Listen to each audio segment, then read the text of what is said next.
Welcome into One of One Sports. The NBA season is officially over. The Oklahoma City Thunder are our 2025 NBA champions, but the NBA offseason is already in full swing. We had the Kevin Durant trade yesterday on the day of Game 7, and of course, the NBA draft is just in a couple of days. So today I wanted to do a NBA mock draft before, the real one, and we did version 1.0 of this earlier, like a month or so ago, but this is, version 2.0 and the final one. Yeah, we're doing a full first round mock and getting straight into it. I think there's no question that the Dallas Mavericks would take Cooper Flag here with the first round pick. Not too much to talk about. I mean, he's clearly the best prospect in this draft, consensus number one pick, and it's pretty much known that they're going to take him. And if he pans out, which I think he's a pretty safe prospect, Dallas could be a legitimate playoff threat as soon as next year. Then the Spurs. Now in version 1.0, I actually did like this big trade with the Nets to trade up for Dylan Harper. But the Spurs haven't really been in any rumors surrounding wanting to trade the pick. Nothing's really come up. And if they keep the pick, it's pretty safe to assume that Dylan Harper is their guy. Now, in terms of like his rookie year, I'm not sure that I love the fit next to De'Aaron Fox. There's a lot of redundancy in those skill sets, in my opinion. But long term, I do think he can learn from De'Aaron Fox in a couple years take over as the starting point guard, and maybe De'Aaron Fox, once he's lost a step, is maybe on his way out. And then you have the long-term core of Castle, Harper, Wemby competing for titles. I could certainly see that. And Dylan Harper is a very good prospect. He comes in at 2. And then this is where the draft pretty much starts at number 3. Originally, when I first did this a month or so ago, I thought Ace Bailey's the guy. Now, with everything Ace Bailey's been doing, with his draft stock and all that, and he doesn't want to go to Philly, I'm doubting that that would be the move. And then you would think it's probably BJ Edgecombe. But I kind of want to do a trade with this pick because I think the Hornets could move up to draft Edgecombe. I think he's just such a perfect fit between LaMelo Ball and Brandon Miller in terms of what he can bring defensively and role player skills, as well as having high upside elite athleticism. So I'm going to swap 3 for 4. And then I would say like Philly, I think could move off Paul George's contract. And this would be for like, let's see, I'm trying to think of Charlotte's roster real quick. I think it'd be like Nurkic, Grant Williams, Josh Okogie, I think would probably be enough. And for that trade, you move off Paul George, and Charlotte gets their guy at 4. They're willing to take on the salary because they believe in Edgecombe that much. Now, is this trade going to happen? I mean, it's a little bit, it's unlikely, right? But I think it's a fun idea to think about as Paul George clearly regressed last year, and Philadelphia is probably looking to move off of him. If they can do that while still maintaining a top 5 pick, I think it's probably worth it for them. And I think Charlotte Edgecombe is significantly a better fit on their team than anyone that would have been available after that. And now Philly, I would not make this pick. I don't have Con Knipple ranked this high on my draft board, but it does seem pretty consensus that Philly would be in the mix for Con Knipple or like Trey Johnson at this pick. I think they like Con Knipple a little bit more than Trey Johnson. You already have Jared McCain, Tyrese Maxey, a little bit more of an off-ball guy in Con Knipple, less score first than Trey Johnson. I think could fit a little bit better for them. Like I said, Con Knipple, not the pick I would make personally, but I do think this is a projection of what I think kind of will happen, not the picks I would necessarily make. Now the Utah Jazz come in at number 5, and I think you just got to take best player available, which is either going to be Ace Bailey or Trey Johnson. Now, Ace Bailey's made pretty clear he does not want to go to Utah. I don't think that's going to matter. I think Danny Ainge and that front office is going to think he's the best player available here, and I think they're making this pick gives them a potential high-end top-level scorer in this league. As Ace Bailey, when he's on, he shows elite shot making. There are a ton of questions to it, not only his game, but personality, what's going on, why is he trying to drop, what's up with the mindset there. And then just also in terms of on the court, he has a lot of playmaking issues, potential to be somewhat inefficient and not contribute to winning. But the upside is there, and I like him more than Trey Johnson, and I think Utah will as well. And so that is going to round out the top 5 so far. And then at pick 6, I think it would be between Trey Johnson, Kaman Maluak, and I think they would go Trey Johnson here. as that he has such high end shot making and higher upside than Maluak probably. And then I think the Wizards might not, or they just probably prefer the scoring guard over the Maluak's Alex Sarr Twin Tower lineup. So they'll come in with Trey Johnson at 6. Now at 7, this is another one where I would consider a trade because I think Brooklyn, who's next up at 8, I think Jeremiah Fears is probably their guy. But I think the Pelicans may also be in the Jeremiah Fears business. I could see Kaman Maluak, but I don't think that's who they'd go with. And I could also see them liking Jacques Chonis more than Jeremiah Fears. But unfortunately for Brooklyn, I do think the Pelicans would take Fears at this pick. And that leaves Jacques Chonis most likely for Brooklyn, as I don't think they're going to take Maluak here. And I think Jacques Chonis is the next best point guard on the board. So I think Brooklyn moves there, as I think they're in the business for a point guard with their first pick. Now the Raptors on the board, they have so many wings that I don't think you're looking at like a Carter Bryant or like a Noah Asenge, someone like that. Because, I mean, if you're looking at this, you've already got RJ Barrett, Brandon Ingram, Scotty Barnes, Mogbo, Jacoby Walter, Grady Dick, O'Shea Agbaji. And what I think you really do need is going to be center depth, and Kaman Maluak with his length, rim protection ability, and I think a seamless fit next to Scotty Barnes is kind of a playmaking forward who also provides help side defense for Maluak. I think it's just such a good fit, and I would really like to see Maluak end up in Toronto. I think that's pretty much the dream scenario for him in terms of best fit. He comes 9, and then my Phoenix Suns are on the board at number 10 after the Kevin Durant deal. And I think we are going to be in the business for some defensive players here. I think we could have gone point guard, but there's no one available. I think Demon would be way too high to take here. I wouldn't want that. And I don't think that's going to be the move. You could see us look for a center like Derek Queen, but I think we'd be more looking for a defensive center, which Queen is not. I think Thomas Sorber would be a reach. So I think Carter Bryant makes the most sense as who the Suns are going to take here. Just shows such promise as a defensive prospect with his instincts and playmaking ability on that end. And the jump shot looks real. Prototype 3-and-D player is going to be able to guard 2s, 3s, 4s. And next to Ryan Dunn, who was the best defensive prospect last year, Dylan Brooks comes in. That at least gives the Suns much better perimeter defense than they've had the past couple years, which is at least something to look forward to, as we don't have much right now as a Suns fan. Now, the Portland Trailblazers.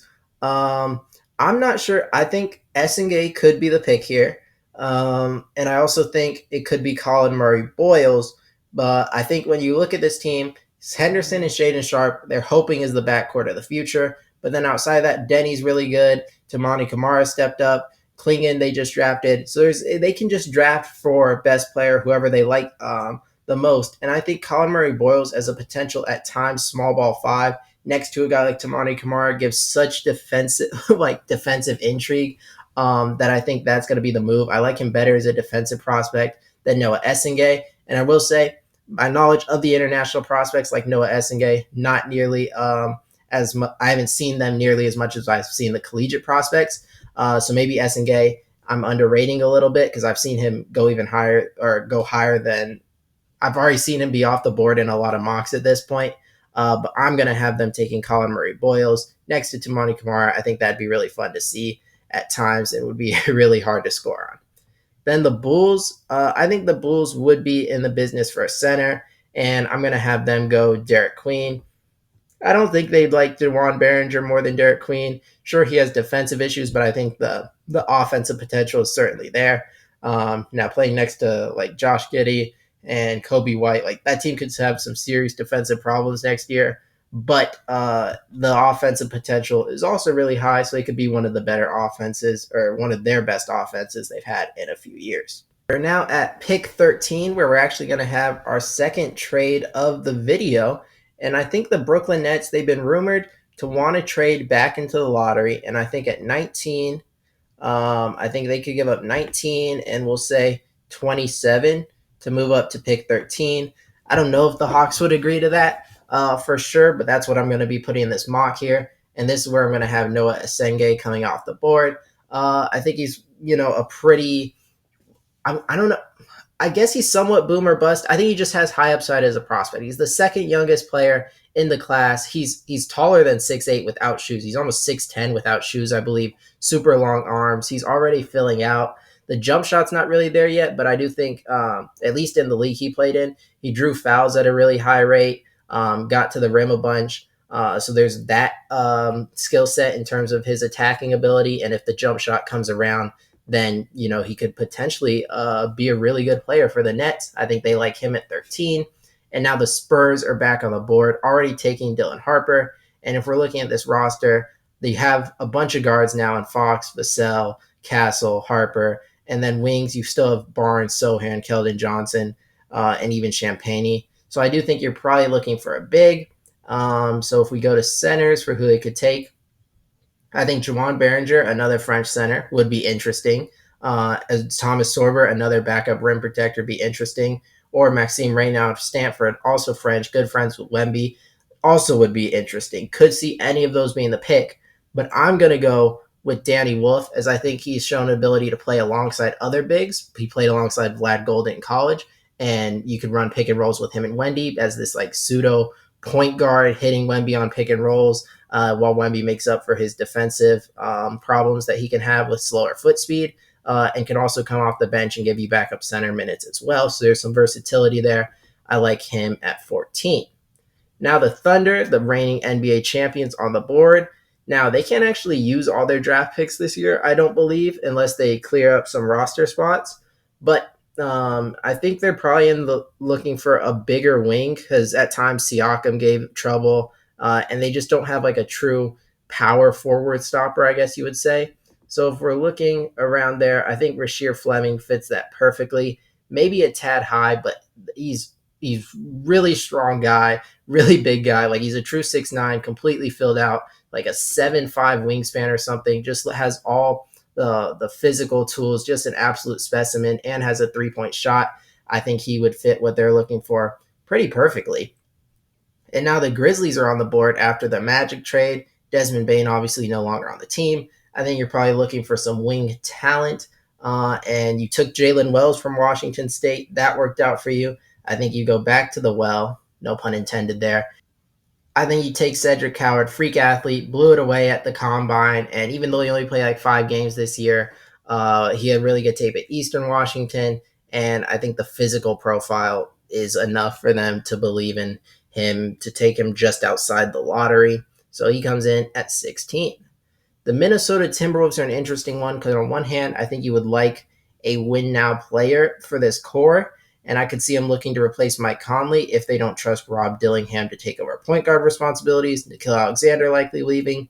But I also think you could use wing help behind Jaden McDaniels. So that leaves me to believe, if we're looking at point guards, I could see Jace Richardson. I could see Nolan Traore. Shooting guards, I could see Igor Demin, and I could see Nick Clifford. Those are really the 4 prospects I'm looking at here. I think Igor Demin, a bit too much of a boomer bust prospect, like too much ability. Like there's a chance he's just not going to be able to help you at all. And then Jace Richardson, not enough playmaking chops. Nolan Traore has the playmaking at point guard. Nick Clifford does some of the other stuff. Like he's a bit of a Swiss Army knife. He's going to rebound for you. He's going to do a little bit of playmaking, a little bit of ball handling. He's definitely win now, as he played 4 years of college. So I think it's between one of those 2 guys. And I think, this is tough. I don't know what I think they would do. I'm going to say they go Nick Clifford, just because he might be a bit more NBA ready. But that's a tough pick there. Yeah, because Nolan Traore, I think, could be their point guard of the future, potentially, with his playmaking ability and if the shot comes along. But Nick Clifford, I think, is just more ready to compete for a team that's been in the Western Conference Finals 2 years in a row. Now, the Washington Wizards already took Trey Johnson. I mean, Bub Carrington, not really a true point guard. You're probably looking to move off Marcus Smart. I could see this being the Igor Demin team, a team in need of talent infusion, and apparently he's like killed some of the workouts, shot it really well. So I think he has that kind of potential for a team at Washington that you're taking swings at this point. You're trying to hit on a high-end talent that could potentially be a star for you. I'll say they take a swing on Igor Demin. Now the Atlanta Hawks. This is from trading down with Brooklyn. All right. So I think you're probably looking for a big here. And if we're looking at power forwards, Asa Newell's interesting. And if we're looking at centers, could be Sorber, Behringer, Raynaud. And I'm going to say they go with the local kid out of Georgia. I think he's also like from Georgia, grew up there. I think. I know he went to Montverde. But Asa Newell could be a power forward, could give you some center minutes, really good rebounder. I think decent perimeter defender, and the shot is not unsalvageable. You could potentially see some stretchability from him as he develops. He goes to Atlanta, and now the Miami Heat are on the board. The Miami Heat here, this is a team I think they would have probably taken Nick Clifford if he was available. I'm gonna say they're looking for a guard if there's a good one available. So I'll say this is the Nolan Traore spot. Now, like I could see those picks flipping. I could see Minnesota going Traore, Miami going Nick Clifford, but those are like my two spots I see for those two players right now. As I think Rozier, you don't know what's going on with him with all the gambling stuff, and Davion Mitchell's good, but you may want a more pure point guard to be on the roster because Tyler Hero, yes, he's grown as a playmaker, but is he a true one? Probably not still. So yeah, I'll have him pick up Nolan Traore. And then the Jazz, they took Ace Bailey already. I still think the Jazz with your current skill set, you're just taking best player available, hoping to hit. So I could see it being Will Riley. I could see it being Liam McNeely. Will Riley, a bit too similar to Ace Bailey, in my opinion. Like you're going to take two high potential scoring wings. I may not see that. Jace Richardson, similar to like a smaller Liam McNeely in terms of like you're getting shooting, a bit of ball handling, some shot creation, more so with Jace Richardson, but more size in Liam McNeely. I'm going to say they go Jace Richardson, really efficient as a shooter, some shot creation ability, even though sometimes not aggressive enough, but the ability is definitely there. And the shot was just more consistent than Liam McNeely's was. And now the Hawks back on the board. I'm going to say this is the Wilt Riley spot as a high potential wing, sort of the same type of swing they took on Jalen Johnson a couple years back. That ended up working out for him, where you take this guy the physical tools are there, you see the potential, but it maybe didn't all work out in terms of his freshman year at college. I see Will Riley as that type of player. I would take him higher than 22 if I was a GM. But yeah, I think he's going to be somewhere late teens, early 20s. I'll say the Hawks get him there. And now the Pelicans are on the board after taking Jeremiah Fears. Earlier, I said they could have taken a center. I think that's what they like to do now. And Behringer and Sorber are higher on ESPN's big board we're looking at here. But I think if you're the Pelicans, you already have Yves Missi. I think you're looking for more of a stretch big, and Max Raynaud has the most potential for that, in my opinion. 34% from three on a decent amount of attempts, also a decent playmaker. And yeah, I like him. He's growing as a defender, in my opinion, as well. And if Zion ever stays healthy and Herb Jones is there and Trey Murphy, I think he could give you decent production as a center in the long term. Now the Oklahoma City Thunder are back on the board. Like I said, they may have to get rid of this pick, but if they don't, I mean, this roster has basically everything. You've got guards, Topic basically on a red shirt, Wallace is there, Aaron Wiggins. I mean, this roster is just absolutely stacked. You still have Ousmane Dieng. If I had to guess, you're looking for a center to eventually replace Isaiah Hartenstein when the team gets more expensive. So I'd either say it's Behringer or Sorber. I like Sorber a bit more. Rim protection, I think, is a bit better. I think that's who they end up going with. And then this one for Orlando, I think you got rid of Cole Anthony and KCP for Bane, but I think you still need more shooting on this team, and you still need more guard play. Walter Clayton, I think, fits that perfectly. He can give you some ball handling. He can give you off-ball ability. And he's definitely going to give you elite shooting. And he's also ready to win right now, as Orlando, I think, is going to challenge to win the East next year. Perfect fit, in my opinion. And now the Nets are once again on the board after already taking Jakuchonis and Essengay. Who would they take here?